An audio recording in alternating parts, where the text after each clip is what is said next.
എല്ലാവർക്കും നമസ്കാരം.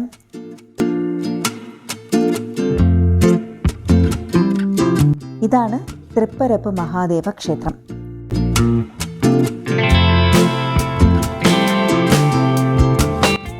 ഇന്ന് തൃപ്പരപ്പ് മഹാദേവ ക്ഷേത്രത്തിന് പുറകിലുള്ള സുന്ദരമായ പ്രകൃതി ദൃശ്യങ്ങളാണ് പങ്കുവയ്ക്കുന്നത്.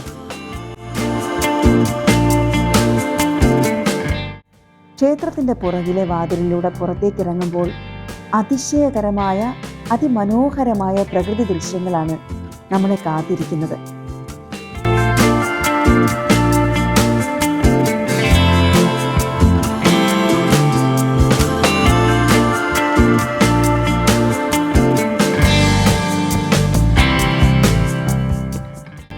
ക്ഷേത്രത്തിൽ നിന്നും താഴേക്ക് കുറേ പടിക്കെട്ടുകളാണ്.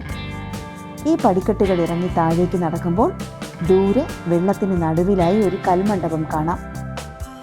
ഈ കൽമണ്ഡപം ശ്രീ വിശാഖം തിരുനാൾ മഹാരാജാവ് പണികഴിപ്പിച്ചു എന്നാണ് പറയപ്പെടുന്നത്.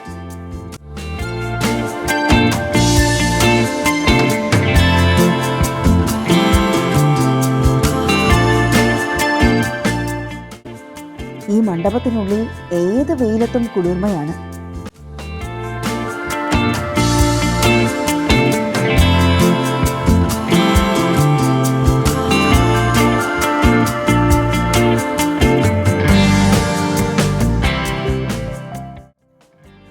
പഞ്ഞിക്കെട്ടുകൾ പോലെ വെളുത്ത മേഘങ്ങൾ നിറഞ്ഞ നീലാകാശം, അതിനു താഴെ വൃക്ഷങ്ങൾ തിങ്ങി നിറഞ്ഞു നിൽക്കുന്ന പച്ചപ്പ്, അതിനു താഴെ ഒഴുകുന്ന കോതയാറിൽ ആകാശ നീലിമയുടെ പ്രതിച്ഛായ.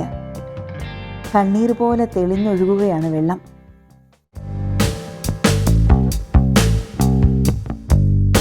എത്ര വർണ്ണിച്ചാലും മതി വരാത്തത്ര പ്രകൃതി ഭംഗിയാണിവിടെ.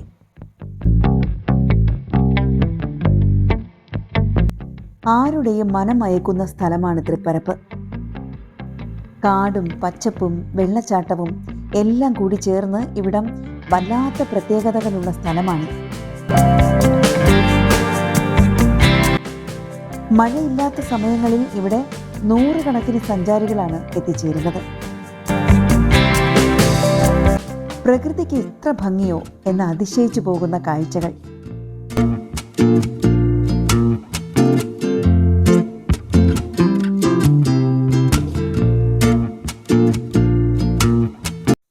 ചരിത്രവും വിശ്വാസവും ഇഴചേർന്ന് നിൽക്കുന്ന അതിമനോഹരമായ ഒരു പ്രദേശമാണ് തൃപ്പരപ്പ്.